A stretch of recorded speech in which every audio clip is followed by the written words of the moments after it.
ኦነግ ሳይሆን ቲፒኤልኤፍ ለኦሮሞ ህዝብ የሚቀርበው ኦነግ ሳይሆን ቲፒኤልኤፍ ለኦሮሞ ህዝብ የሚቀርበው ኦነግ ሳይሆን ቲፒኤልኤፍ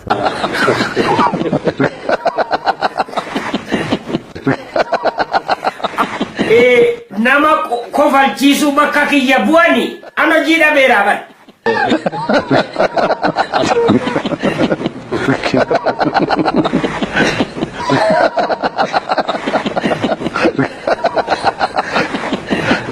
Yoyyaa daawwattoota keenya jaalatamoo fi kabajamoo oolmaa yaa bultiin badhaadhaa waan nu daawwattaniif hedduu isin galateeffannaa viidiyoo kana jaalachuun chaanalii kana maamilaa godhachuun miidiyaa hawaasaa irratti qoqooduun nu bira dhaabbadhaa isiniin jecha mata duree xiinxalaa sadii isinii qabannee dhiyaannee jirra. Mata dureen jalqaba dhimma Abbaa Duulaa Gammadaa badii fi miidhaa addi bilisummaa uummata Tigraahii uummata Oromoo Oromiyaa keessattuu dhaqqabse waliin wal qabatee xiinxalaa isin biraan gayuu deemna. Galmee seenaa irraa Abbaan Duulaa Gammadaatii fi warri ammaan tana biltsiginna ofiin jedhu ka OPDO kun maal akka jedhanillee wal yaadachiisuu deemna. Mata duree lammaffaan gollichi dheengee biyyattuu galee jira. Mootummaan naannoo Oromiyaa araarama goonee fi jirra jedhanii jiran. Dhaabbata shororkeessa jedhee mootummaan Abiy maqaa itti moggaase yookaan ramadee mootummaan naannoo araarama godhuu fi danda'a jechuudhaani ammaan tana falmiin guddaan kayaa jirti. Kunin biltsiginnaa Oromiyaatiif biltsiginnaa Amaaraa walitti buusaa jira, wal nyaachaa jiran. Mata dureen sadaffaan irraa dubbachuu deemnu dhimma daawwannaa muummichi ministeeraa itti aanaan obbo Dammaqee Mokkonnin Niiyoorkittuu walgahii biyyoota gamtoomanii irrattuu argame. Mormii kaasee fi waan Niiyoorkittuu deemaa jiru isin biraan gayuu deemna. Biltsiginnaa keessatti wal nyaatinsi hamaan dhalatee jira. Sababii kun ta'uu fi waraana Tigraayittuu geggeeffamaa jiru kan keessa akkamiin baana jedhe mootummaan Abiy Ahmed kammaan tana dhiibbaan hawaasa addunyaa guddaan irra dhaqqabaa jiruu fi dirree waraana irratti mo'amaa jiru raafama kan keessa ba'uuf mala akkamiitiin waraan kan keessa baana waan jedhu irrattuu ammaan tanallee biltsiginnaa Amaaraatii fi Oromiyaa jidduutu waldhabii cimaan dhalatee jira. Kanaan dura waajjira muummicha ministeeraatti dubbii himtuun Abiy Ahmed Billene Taaddasee waan dubbatte balbaltii araara bana jettee dubbatte dubbatu pirezidaantiin naannoo Amaaraa Ageenyoo Tashaagarii mormattuu nurraa muramaa malee warra diinaa kennaa juntaa wajjin araarii hin jiru jedhee dubbate. Kunin waajjira muummicha ministeeraa keessatti waldhaba yaada jiru hama agarsiisaa jennee dubbannee turre.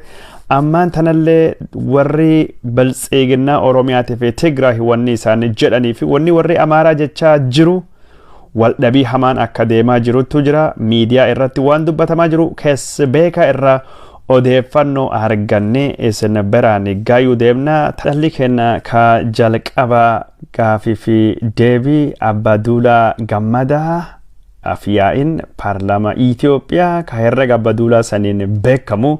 Abbaa Duulaa Gammadaa pirezidaantii naannoo Oromiyaa ka ture. Abbaa Duulaa Gammadaa hundeessitoota OPDO keessa nama tokko ka ture. Abbaa Duulaa Gammadaa kunin gaafii fi deebii televezyiinii Faanaa keessatti godhan አሸባሪ ህወሓት በኦሮሚያ ክልል ያደረሰው ግፍና መከራ ዳባኒ ሾሮርኬሰን ህወሓት ጀደሙ ሚዳፊ ዳራራ ኦሮሚያ keessatu dhaqqabse jechuudhani Abbaa Duulaa Gammadaa gaafii fi deebii kana faana wajjin godha. miidhaa fi darara Oromiyaa keessatti dhaqqab namni haasawa Abbaa Duulaa Gammadaa kan. Abbaan Duulaa Gammadaa naannoo kan keessatti wanni ህወሓት nu hin goone hin jiru jedhe dubbata. Abbaa Duulaa Gammadaa ህወሓት OPDO wanni inni hin godhin hin miidhamin hin jiru jedhe. OPDO sigalabat hodegnu mihono jedhe sifaaq jechuun OPDO'n eegi quncifame OLF taya ABO taya ka jedhe mallaseen dubbate jedhamsan hunda dubbate. OPDO'n akkasittu miidhamne dargaggeessi Oromoo beekan Oromoo hedduutu biyya bahee biyya buqqa'ee jedhe waa hedduu dubbate. Abbaa Duulaa Gammadaa waan inni jedhe kan irraa Waan tokko lama gargari babaasnee dubbachuu barbaanna. Abbaa Duulaa Gammadaa dhuga Oromiyaa keessatti miidhaa guddaatu dhaqqabe dhuga darara guddaatu adda bilisummaa uummata Tigraayitiin dhaqqabe dhuga qabeenya hedduutu manca'e nama hedduutu lubbuu dhabe nama hedduutu biyya buqqa'ee sababa sunii fi godaanee baqate kun cuftu dhugaadha. Garuu Abbaa Duulaa Gammadaa OPDO illee keessa namni miidhamin jira. Garuu Abbaa Duulaa Gammadaa guyyaa jalqabaa irra guyyaa jalqabaa dhaabbanni kun dhalatu irra guyyaa jalqabaa irra namni dhaabbata kana ciniinsifate warra wajjin dhale yookaan dhalchiise si piroojeektii warra kana waggaa 27 namni hojii irra oolche bakkaan baase si malee nama biraati miti. Abbaa Duulaa Gammadaa Oromoo miidhamte Oromiyaa miidhamte Oromoo dararamte ka miidhaa ture ka dararaa ture ka waan kana godhaa ture isinuma sihuma keessa harka qabdaa ati dhiigirraa qulqulluu miti. Juntaan abut yakkama yoo ta'e yakka sun warra wajjin qoodatte odoo silaa haqii seerii jiraate nami dursa warra wajjin walqixxe adabamu Oromoo keessa Oromiyaa keessa sifa miisha warra ta'e ka miidha jettisan hunda tokko tokkoon warratu dhaqqabsite si. Abbaa Duulaa seenaa dagatte Oromoof abaa'oo caalaa ka dhiyaatuuf warra Tigraay ህወሓት jette dubbatte isaantu nu dhiyaata jedhe namni dubbate si.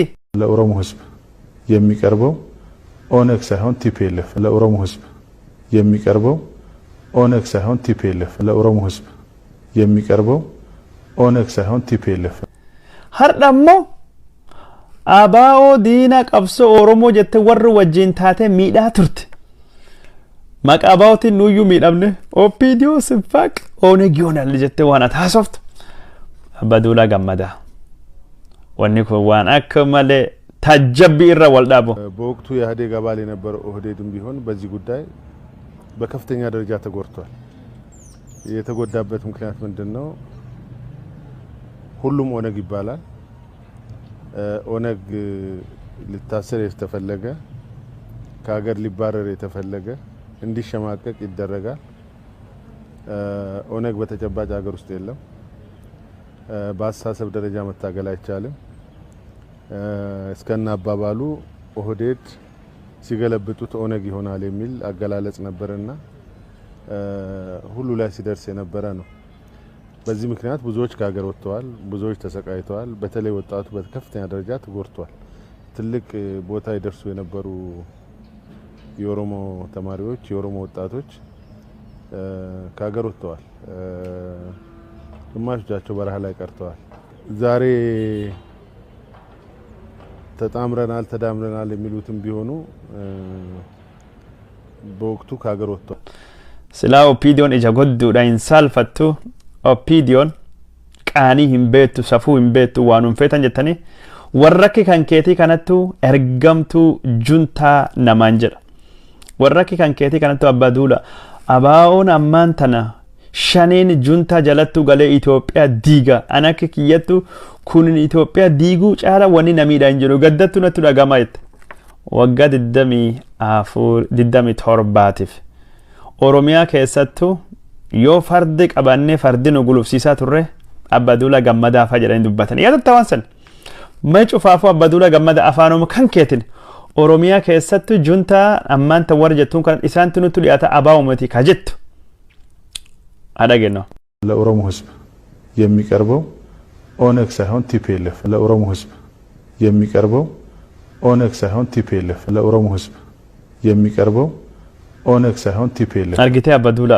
ሲጫላ ነምኒ መቃባዎቲን ሚዳ ኡመተ ረቱ ዳቀብሲሴ ዮካን ዳቀብሴ ሂንጅሮ ኦፒዲዮን ሀርዳ ኤርገማ ጁንታ ጀተኒ ነም ይመታነ ኩን አካናቱ ወሪ ትግራሂ harka isaaniitiin isin dhahee akka qixxaatti isin hojjete yaadatta gaafa Tigraahii Aksuum birattu magaalaa argamtu adet holqa keessattuu dhaabbatan holqa adet pirezidaantiin naannoo Oromiyaatii fi hogganaan OPDO dhaadhi yeroo sun Moktaaree Kadir jila naannoo Oromiyaatii fi federeeshinii yookaan mootummaa federaalii hoogganuun xayyaaraan achi dhaqee dhakaa bu'uura achi kaayanii mana barumsaa jaarraa jettan san.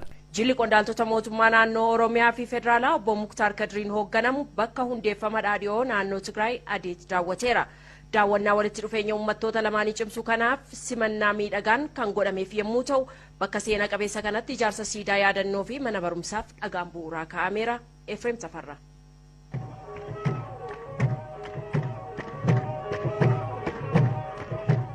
Jilli qondaaltota mootummaa naannoo Oromiyaa fi federaalaa dura taa'aa dhaabbata Dimokiraatawaa Uummata Oromoo fi pirezidaantii bulchiinsa mootummaa naannoo Oromiyaa obbo Muktaar Kadiriin durfamu daawwannaa bakka hundeeffama dhaabbata Dimokiraatawaa Uummata Oromoof wayita imalu uummata naannoo Tigraayiin haala ho'aan simatame. Jilli kun gara adeetitti imalee bara 1982 bitootessa 17 kan hundeeffame dhaabbata Dimokiraatawaa Uummata Oromoo waggaa 25ffaa isaa sababeeffachuun holqa hundeeffama isaa kan bu'uurri dimokiraasii fi misoomaa itti kaa'ame daawwate. Adeet bulchiinsa mootummaa naannoo Tigraayitti magaalaa Aksum irraa kiiloomeetira 40 fagaattee argamti. Simannaan uummata Tigraay gamaa gamanaan qondaaltota olaanoo kanneeniif godhame calaqqisiistuu wal jaalalaa tokkummaa fi walitti dhufeenya uummata naannolee Oromiyaa fi Tigraayiif akka toora saaqanii kallatteessa. Jila kana kan dursan dura ta'an dhaabbata Dimokiraatawaa Uummata Oromoo fi pirezidaantiin bulchiinsa mootummaa naannoo Oromiyaa obbo Muktaar Kadir yaadannoo wareegamtootaaf kan oolu siidaan bakka hundeeffama dhaabbata Dimokiraatawaa Uummata Oromoo adeetitti akka ijaaramuuf dhagaa bu'uuraa kaa'an. የኦህዴድ ኢህአዴግ ታላቅ የትግል አጋርና አለኝታ ከሆነው የአዴት ህዝብ ተወካዮች ጋር ተገናኝተን ሚልቶዋን qabsoo dhaabbata dimokiraata ummata oromoo adda dimokiraata warraaqsa ummatoota Itoophiyaa kan ta'an bakka bu'oota ummata adeet waliin wal argine ummata goota mirgaa fi eenyummaa isaaniif dammaqina qaban kunneen hundeeffamuu dhaaba keenyaa fi milkaa'ina ce'umsa gara qabsoof gumaacha olaanaa taasiseef yaadannoo akka ta'uuf dhagaa bu'uuraa kaa'uu keenyaaf gammachuu guddaatu nutti dhagahama. Xiinxalii ittaanu gara dhimma gollichaa dhingettu nu geessa. Hoggana waraana bilisummaa Oromoo zoonii kibbaa kadhiyoo kana biyyattu gale. Hogganaan waraana kan duraanii kun biyyattu galuun biltsiginaa Oromiyaatiif Amaaraa jidduutti falmii uumee jira. Namni kun dhiyoo biyyattu galee mootummaan simannaa oowwa godhee fi konkolaataa badhaasee jira mootummaan Oromiyaa. Warri Amaaraa hogganaan dhaabbata shororkeessummaan himamee tokkini akkamii badhaasii akkasii kennamaa fi mana seeraa dhiyaatee adabamee hidhamuu qaba. Dhaabbata nama kanattu dhiiga Amaaraa bakka hedduutti dhangalaasee horii uummata Amaaraallee Oromiyaa keessattu barbadeessaa ture. Namni kun adabamu miidhamu balleessa isaatii fi to'annoo jala oolee mana murtiitti dhiyaatee tarkaanfiin akkasii irratti fudhatamuu qaba malee inumaayyuu akka gootattu faarfamuu hin qabu jedhanii dubbatanii jiranii. Dubbii himaan naannoo Oromiyaa ka ta'e obbo Geetachoo Balchaa warra dhaabbata badii shan ittiin jedhe keessa warra dhiifama gaafatee karaa nagaatti deebi'ee mootummaan Oromiyaa araarameefii jira. Badii warra dhiiseefii jira jechuudhani BBC'tti himee jira. Garuu pirezidaantiin naannoo Oromiyaa yookaan mootummaan naannoo Oromiyaa yookaan ammoo caffeen naannoo Oromiyaa araara godhuu dandaya gaafiin jettulleen falmii uumtee jirti. Akka falmii kanattu waraana bilisummaa Oromoo ka isaan shan ittiin jedhanii ka shororkeessa jedhee ramade yookaan maqaa itti moggaasee paarlaamaa federaaliitiidha. Paarlaamaa mootummaa jiddu galeessa malee caffee Oromiyaati miti yookaan mootummaa naannoo Oromiyaati miti. Kanaafuu seera paarlaamaan federaalii tume paarlaamaa federaaliitu diiguu dandaya, jijjiiruu dandaya, fooyyeessuu dandaya malee mootummaa naannoo Oromiyaati miti jedhanii falmii akkasittuu kaasaa jiranii. Amma gollichi dhingee kun galuun isaa OPDO'n ololaaf irraa wabuufannaa jettullee garuu warra biltsiginaa Amaaraa wajjin rakkoo keessa warra galchee jira. Gollichi dhingee biyyattuu gale kun dallansu uumee jira. Gareen isaa akka ittaanaa jaalmarroo ka karaa nagaatiin qabsaawaa jedhee biyyattuu galee akka diina raasa akka hin taane sodaa guddaatu jira. Namni kun lubbuun isaalleen balaa fi saaxilamuu dandeettii jedhamee akkasitti dhiyaachaa jira. Amma namtichi kun hogganaa waraana bilisummaa Oromoo jedhamee akkasittu dhiyaate kun shororkaan kun kalabsamee dhiyoo kana eegi jijjiiramee dhufeen dubattu suniin durattu araaramii godhamee jira. Inni haga jijjiiramee dhufee dhaabbata kan hin hogganne jedha. Warra Amaaraa amansiisaa jedhamee Abiy Ahmed akkasittu dabballoota isaatii fi hojii kennee jira. Taayyee Danda'aa gabbahee waggoota sadan kana inni mataa isaayyuu sodaa keessaa ture mataa isattuu inni nama lubbuu isaa oolfachuu fi carraaqaa ture namni kun waan waggaa 3 badii gareen yookaan ammoo gamtaan jaalmarroo faatii godhe keessa hin jiru inni taayisaatifu akkama ture isaa miti kaballeessa qabu qaamii badii qaamii jechuun yakka dalage warra ammaan tanallee raasaa keessa jiru warra suni malee namni kun dhiigarra qulqullu jechuudhani akkasittuu dubbachaa jiranii dhimmi jaalmarroo dhifama dhimmi goollicha dheengee kun akkasittuu biltsiginaa jidduutti rakkoo uumee jira garuu lubbuun goollicha dheengee sodaallee qabdii jedhama warri kun gaaf tokko itti fayyadame ammaa fi dubbii isaa uwwise ololaaf oolfate achiin duddubattuu gaatu deema yookaan achi buute isaayyuu namni dhabama yookaan lubbuu isaayyuu balleessuu danda'anii akka diina raasii jedhee namni gari akkasittuu yaada isaanii kennachaa jira. Daawwattoota keenya jaalatamoo fi kabajamoo amma gara xiinxalaa keenya kabirattuu dabarra. Biyyoonni gamtooman United Nations dhaabbanni jedhamu walgahii isaa kagannaa 76ffaa magaalaa New York keessattuu gaggeeffamaa jira. Abiy Ahmed walgahii kan takka irrattuu hirmaatee hin beeku waggaa 3 fi walgahii kana ka godhamu haga muummicha ministeera biyya Itoophiyaa ta'ee irratti hirmaanne bara kanallee irraa oolee jira. Bakki isaa itti aanaa muummicha ministeera Itoophiyaa Dammaqaa Mokkonnin namtichi kun ammoo itti aanaa muummicha ministeera qofa osoo hin taane ministeera haajaa alaa Itoophiyaati ammaan tana isattuu New York kana dhufe Dammaqaan New York dhufe wanni isa eeggate mormiidha mormii cimaattuu isa bira geggeeffame Dammaqaan yakkamaadha Dammaqaan nama ijjecha geggeesse duguggaa sanyii goggoose dhiiga geggeesse dhiiga harkaan dhiqattee jirta nama ummata nagaa irrattuu darara dhaqqabse namni kun yakkama seeraa fi dhiyeessa ni adabamta jechuudhani warri hiriira bahee hoteelii inni ture durattuu eeggachuun Dammaqaa akkasittuu saalfachiisanii Dammaqaa dhokachiisanii dhokatee hoteelii keessa seen. Dammaqaan hiriira fi bakka walgahii kanaaf gaafa deemu walgahii qofa osoo hin taane walgahii kanaanii cinatti warra faranjiitii fi biyyoota adda addaa ka Itoophiyaatti ilaalcha dogongoraa hubannoo dogongoraa qabu sirreessuu deema jechuudhani dubbii himaanii ministeera haajaa alaa Itoophiyaa ambaasaadder Diinaa Muftii dubbate Dammaqaan waan sun godhuufillee waan carraaqee hin fakkaatu hoteeliin inni qubate Palace Hotel jedhamu keessa bahuu dadhabe achittu wanni isa eeggate warra Ameerikaattuu isa eeggate warra kan wajjin walgahii dheeraa walgahii daqiiqaa 90 ol isaati tokko wadhakka oli fudhate gaggeeffame achi durattu eegne hoteelii durattu eegne namichi kun hoteelii keessa bahuu dadhabe Ameerikaanonni maal akka gaafatani rabbumattu beekaa jettee gaazexeessituu fi barsiistuun gaazexeessummaa Joyce Karam barreessitee jirti. Yeroo inni gara hoteelii sanitti dhufu ajjecha Tigraay keessa maal irraa beekta beela Tigraay keessa maal beekta deebii nu deebisi jennee gaafanne Dammaqaan waa takka hin dubbanne mataa qabatee gara hoteelii ol seenee eegumsa cimaatu ture jettee achiin duddubattu hoteelii keessa gabba'uu sodaate warri Ameerikaa ka isa eegaa jiran waliin sa'aatii tokkoo fi wadhakkaa oli waan isaan haasawan hin beeknu dadhabne bira deemne jettee dubbattee jirti. Dammaqaa Mokkonnin ministeera haajaa alaa Ameerikaa Anthony Blinken wal arguu barbaade ture.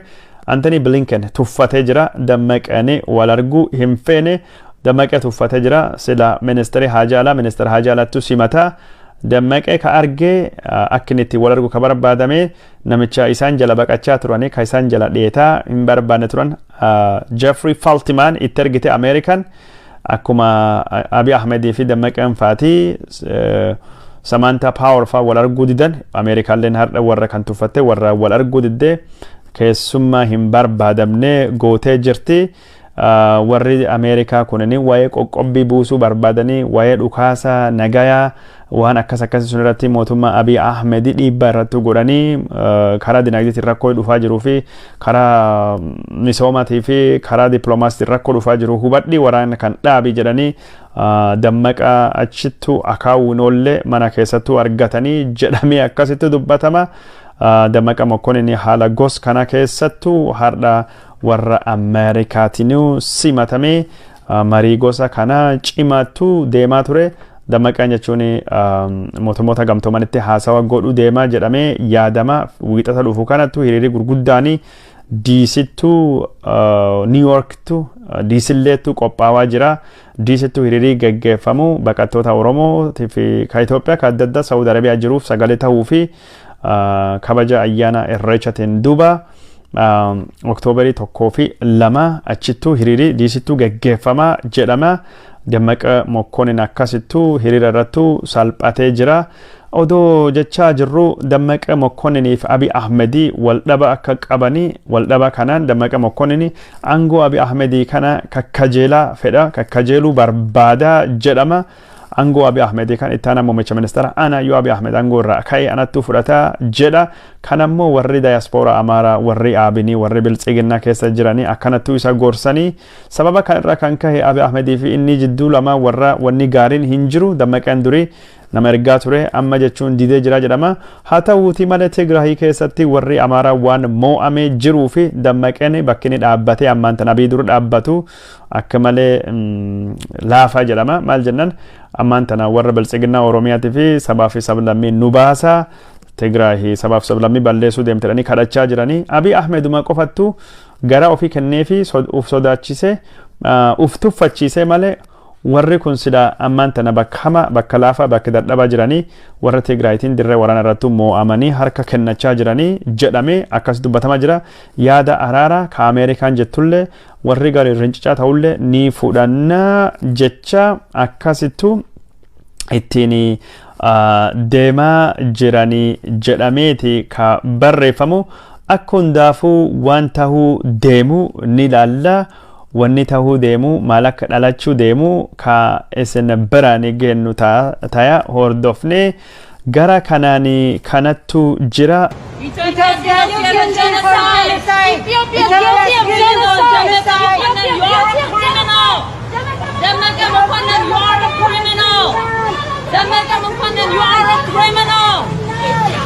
Ethiopia is guilty of the genocide.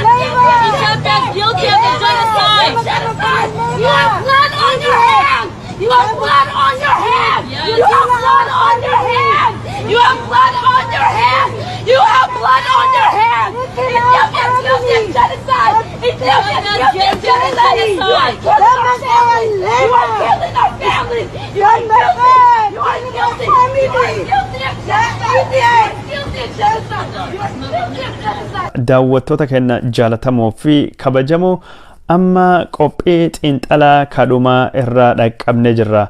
Qophiin keenya ka xiinxalaa kadhumaa ka irrattu xiyyeeffachuu deemu Itoophiyaa keessatti waraana Tigraahii ka geggeeffamaa jiru kanaan wal qabatee mootummaan Abiy Ahmed yeroo ammaan tana dhiibbanii hawaasa addunyaa ka dippiloomaasii cimaan irratti godhamaa jira. Dirree waraana irratti milkaawaa hin jiru. Mootummaan kun araara barbaadaa jira gama tokkoon gama biraatiin ammoo Abiy Ahmed warri Amaaraa waraana hedduu leenjisnee jirra. Milishoota hedduu qopheeffannee jirra. Warra kana dirree waraana irratti jilbeeffachiisuu dandeenya. Duula hageggeessinu duulumaan itti hafuufnu jedhanii jiranii. Abiy Ahmed nama bakka lama dhaabbate. Karaa tokkoon warra Amaaraa wajjin ammallee waraana dabalataa geggeessine warra Tigraahii kana moo'annee Meqalee qabannaa jedhe yaada. Karaa biraatiin ammoo Meqaleeyyuu odoo qabannee warri kun ammallee gaarattu galee deebi'ee nuun lola warri kun hin ciisu ka jedhutu jira. Karaa biraatiin ammoo waraana kayyoo itti fufsiifne beelii kunini kakkanatti deemtata dinagdeen kufaa jira. Waraana kan caala dinagdeen hin danda'u. Dhiibban hawaasa addunyaa hammaachaa jira. Waraani kun fala hin ta'u gara mariitu haa deemnu yaadii jedhulleen dhiyaachaa jira. Abiy Ahmed yaada lachuu asii achi lalaalaa jira. Warra Amaaraatiin gifa baloo jechisiisaa jira. Warra Oromootiif warra Tigraay ammoo of durattuu gabbaasee waan araara dubbachiisaa jira. Karaa kanaanii gorsaan Abiy Ahmed ka dinagdee ministeerii de'eetan dinagdee ka tahe namni tokkini waa'ee araara kana laalee waan araara kana ilaalchisuudhaan wadubbatee jira. Dr. Iyyob Takkaaleny Toliina nama jedhamu. Namni kun nama Abiy Ahmed akka malee dhiyaatu. Hiriyyaa isaa guddaallee jedhama. Iyyob Takkaaleny Toliinaa kunini akkasa jedhan karaa Tiwiiteriitti barreessee jira. Yaada kana beekamtii Abiy Ahmed malee hin barreessu. Itoophiyaa keessatti nagaa buusuu fi naga buusuu fi gara badhaadhinnatti deemuu fi carraaquu yoo wayita carraaqnutti akka waraani dhaabbatu gamtaan hojjechuu qabna akka abiyyiin jedhetti waraanii mallattoo siyoolii yookaan azaabati xiyyeeffannaan misooma irrattu biyyi ijaaruu irrattu haa ta'uu jedhee karaa tiwiiteriitiin akkasittu barreessa jira. An akka kiyyattu yaadii nama kanaa yaadii kunin Abiy Ahmed irraa madda. Mee yaada nama kanaa qofa osoo hin taane itti gaafatamaan biltsiginnaa Tigraahis yaada wal fakkaataa tahee dubbatee jira yookaan karaa feesbuukii miidiyaa hawaasaatiin barreessa jira. Nabiyyuu Sihuul Mikaa'el jedhama. Namni kun akka barreesse gifaa beloon waraanii qofti fala hin tahu waraanii gara badhaadhinnaa fi gara nagaatiif misooma hin geessu yaa ummata Itoophiyaa waraana dhaabuu waan dadhabnee fi waadaa misooma seenni fiduu waan dadhabnee fi karaa badii Itoophiyaa irraa hambisuu waan dadhabneef an akka nama Tigraay tokkooti fi akka nama sabboona Itoophiyaa tokkotu dhiifama isin gaafadha jedhee karaa tiwiiteriitiin barreesse. Kunin hoogganaa warra Tigraay ka biltsiginnaatidha. Iyyoob takkaalinyi Toliinaan kun ammoo biltsiginnaa Oromiyaati. Wanni kunini akka keessi beekan masaraa biyya irraa odeeffannoo kanaan dura waldhaba biltsiginnaa Amaaraatii fi Tigraahillee nu biraan gahe dubbatutti yaada kan duuba Abiy Ahmediitu jira. Waa tokko dhiyoo kan isin biraan gahe ture. Wannan isin biraan gahe kunin Abiy Ahmedii bakki lamattuu yaadisa addaan qoodamee jira. Waraan Tigraay ka geggeeffamaa jiru kana wal qabatee biltsiginnaa wal gahii godhatte biltsiginnaan Oromiyaa faatii waraana kan araara buusna warri Tigraay wal qaayitee akka argatu goona lafa Amaaraa akka gadhiisaan goona naga buusna waan jedhu Tigraay wajjin araara haa buusnu waan jedhu waan akkasii dubbatanii warri Amaaraa wal gahii gubbaa duunee argamna malee Tigraay wajjin araarii hin bu'u Amaaraa ficcisiiftanii waraana lafa Amaaraa keessatti gootanii awwaal Amaaraa irrattu akka Tigrummaan deebitee dhaabattu gootanii cunqursan akka deebitee dhaabattu duunee argamna yookaan ni mo'anna yookaan nu mo'atanii wal balleessin malee araarii hin jiru ageenyota shaagarfaatii akka fokkoraa turanii isin biraan gahee ture. Yeroo sanitti muummichi ministeera Abiy Ahmedii haala hin baratamneen dubbii himtuu isaa Billene Taddasee karaa televezyiinitti erguudhaan Billene Taddasee warri Ameerikaa, gamtaan Afrikaa, Awurooppaa fi biyyoonni adda addaa araara godha kanuun jedhan hamtuu yaadanii miti waan gaarii Itoophiyaa yaadanii kanaaf yaadii araara dhufe jette dubbattee kanaan dura yaada araara balaaleffachaa harka Itoophiyaa irraa kaafadha harka Itoophiyaa keessa hin galfatina juntaa balbadeessina akka jedhanii toonii addaatiin sagalee addaatiin yaada addaatiin gad dhufte waraana dhaaba jechuun akkamtuuttuu hin laallu jette sun qofa miti.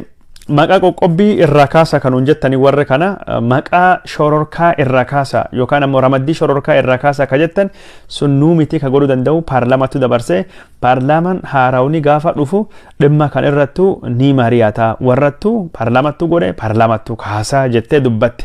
Isin akkas jettee gabbaatee dubbattee jennaan pirezidaantiin naannoo Amaaraa ageenyota shaagarii gabbaahee duunee argamne malee araarii waan jedhamu hin jiru jechuudhaani. Dhimma faallaa dubbate wanni sunin walgahii waajjira muummicha ministeeraatti dubbatame san achirratti yaada lamaan dhufu tokkin yaada Amaaraa ka ageenyota shaagar ibse kaan ammoo yaada biltsiginnaa hedduu ka Billene Taddasee ibsite jennee dubbanne jira. Amma jechuun wanni karaa Iyyoob takkaalinyi Toliinaatii fi karaa jechuun namicha warra Tigraahii ka biltsiginnaa Tigraahii Nabiyyuu Sihuul Mikaa'eliitiin godhame kanuma agarsiisa.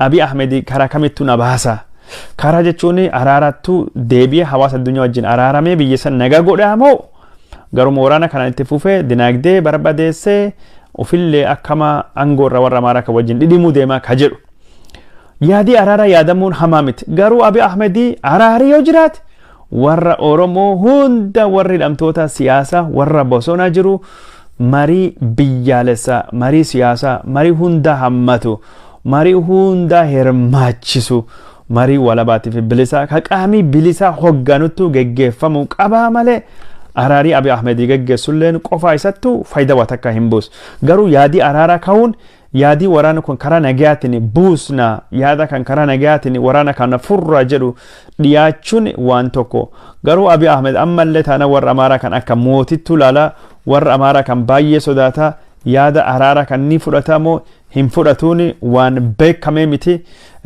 akkasumatti waan namni jedhu lalaaluu fi dubbachiisaa moo dhugumaanu waan araara kanattu amanee araara buusuu barbaada ka jedhu deebiin hin jiru gaafii doolaarii miiliyooniti akka hundaafuu garuu Abiy Ahmedii muddamsuu hama keessa seenee jira. Daawwattoota keenya jaalatamoo fi kabajamoo waan nu daawwattanii hordoftaniif viidiyoo